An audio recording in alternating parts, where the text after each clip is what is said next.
Assalamualaikum warahmatullahi wabarakatuh. Nama saya Kaila Pradani Putri Permeswara dari kelas 7F nomor absen 16.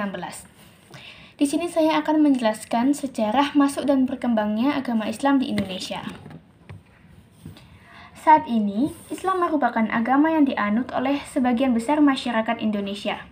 Penyebaran Islam di Indonesia sendiri dianggap berasal dari beberapa sumber seperti kegiatan pedagang oleh para pedagang Muslim Arab, adopsi oleh penguasa lokal, serta adanya pengaruh tasawuf. Namun, sejarah masuknya Islam ke Indonesia untuk pertama kalinya masih diperdebatkan. Ada yang menyebut pada abad ke-7, ada pula yang meyakini pada abad ke-13. Masuknya Islam di Indonesia. Beberapa sejarawan menyebut Islam pertama kali memasuki wilayah inti Indonesia pada abad ke-7. Bukti sejarah masuknya agama Islam di Indonesia dimulai pada abad ke-7 Masehi ditunjukkan oleh berita Cina dari zaman dinasti Tang. Catatan tersebut menerangkan bahwa pada 674 M, di pantai barat Sumatera telah terdapat perkampungan bernama Barus atau Pansur yang dihuni oleh orang-orang Arab yang memeluk Islam. Hal ini juga didukung oleh keterangan para pedagang Muslim Arab dan Persia yang telah memiliki hubungan dagang dengan kerajaan Sriwijaya di Palembang. Sangat mungkin bahwa melalui kontak bisnis, terjadi pula kontak budaya dan agama antara masyarakat lokal dengan pedagang Muslim. Perkembangan Islam di Indonesia. Masa sebelum penjajahan. Meski Islam masuk ke Indonesia pada abad ke-7, penyebarannya baru terjadi pada sekitar abad ke-12. Pada awalnya, Islam diperkenalkan melalui para pedagang Muslim Arab.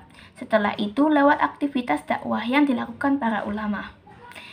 Bukti yang memperkuat dugaan bahwa Islam mulai berkembang di Pulau Jawa pada abad ke-11 adalah ditemukannya nisan Fatimah binti Maimun di Leran, Gresik yang berangka tahun 1082 M.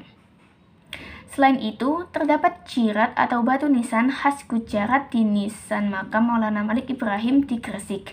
Di daerah Jawa lainnya, terdapat jirat yang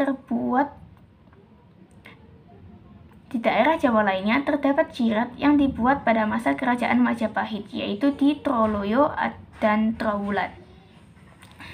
Jirat tersebut menunjukkan bahwa pengaruh pemeluk Islam sudah ada di kerajaan Majapahit.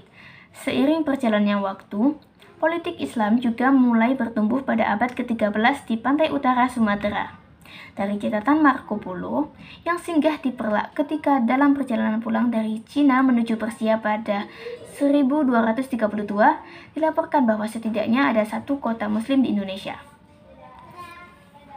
Diketahui bahwa saat itu telah ada kerajaan Islam di Tumasik dan Samudra Pasai yang menguasai perdagangan di Selat Malaka dan memiliki pelabuhan-pelabuhan penting untuk mengekspor lada ke Gujarat dan Benggala. Pelabuhan tersebut mulai ramai pada abad ke-12 ketika Majapahit masih memiliki hegemoni di kawasan tersebut dan ketika para pedagang Islam dari berbagai bangsa telah melakukan perdagangan dengan pedagang di kawasan ini. Secara umum, para pedagang lokal dan bangsawan kerajaan besar adalah orang-orang pertama yang mengadopsi agama baru. Penyebaran Islam pun kian terasa setelah seorang pedagang Muslim menikahi wanita Indonesia.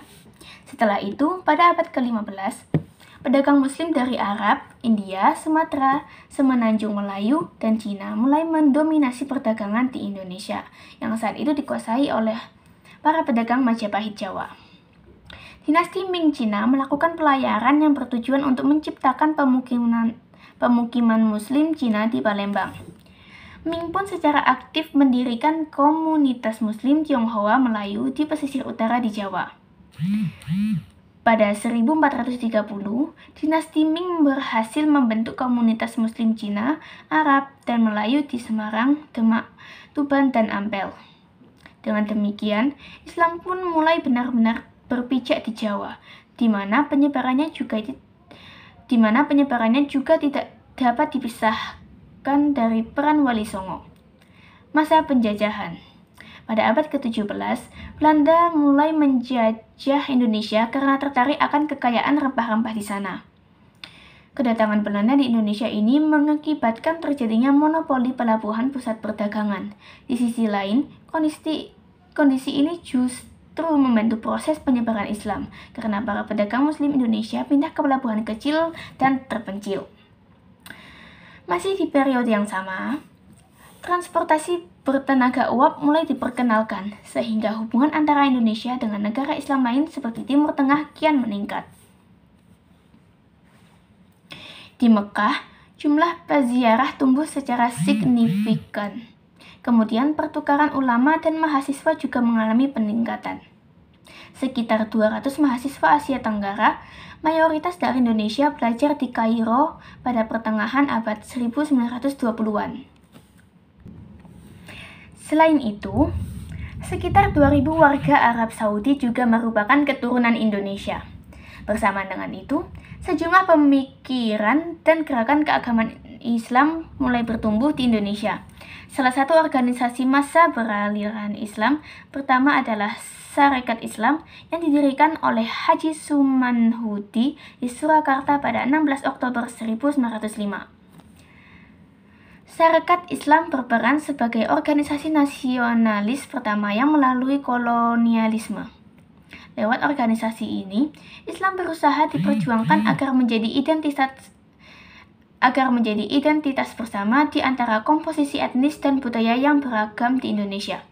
Selain itu, aliran modernis Muslim mulai muncul di Sumatera Barat seperti Adabiyah 1909, Diniyah Putri 1911, dan Sumatera Tawalib 1915. Gerakan modernis juga bertujuan untuk menghapus unsur-unsur yang dianggap jauh dari Islam, memasukkan nilai-nilai modern, misalnya membangun sekolah Islam dan melatih perempuan menjadi pengkhotbah.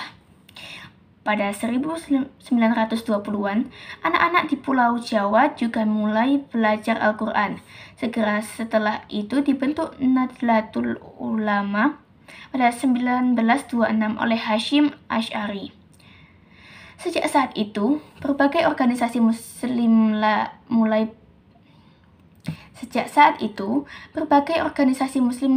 terbentuk, seperti PERTI dan Nahdlatul Watan yang ada di Lombok pasca kemerdekaan Indonesia. Setelah proklamasi kemerdekaan dilakukan, Indonesia menjadi negara Muslim terbesar kedua di dunia. Perkembangan Muslim di Indonesia yang selanjutnya telah membawa negara ini semakin dekat dengan pusat intelektual Islam. Sejumlah cendekiawan dan penulis sudah berkontribusi dalam pengembangan interpretasi Islam dengan melakukan pertukaran ilmu bersama orang asing. Salah satu penulis modernis dan pemimpin agama di Indonesia adalah Abdul Malik Karim Amrullah. Ia adalah orang pertama yang melakukan tafsir Al-Azhar dalam bahasa Indonesia. Abdul Malik Karim Amrullah mencoba menafsirkan prinsip-prinsip Islam dalam budaya Melayu Minangkabau. Selain itu, salah satu tokoh ternama yang juga menggeluti bidang Islam adalah Abdurrahman Wahid atau Gus Dur yang kemudian menjadi Presiden Indonesia. Gus Dur pernah menempuh pendidikan di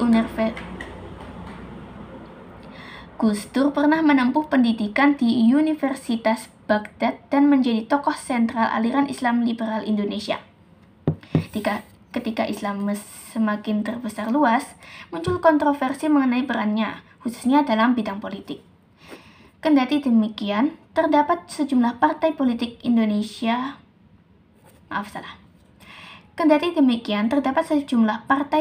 Islam yang masih aktif hingga ini, yaitu Partai Amanat Nasional (PAN) yang berorientasi Muhammadiyah, Partai Kebangkitan Bangsa (PKB), Partai Persatuan Pembangunan (PPP), dan Partai Keadilan Sejahtera (PKS) yang Islamis. Demikian penjelasan dari saya. Wassalamualaikum warahmatullahi wabarakatuh.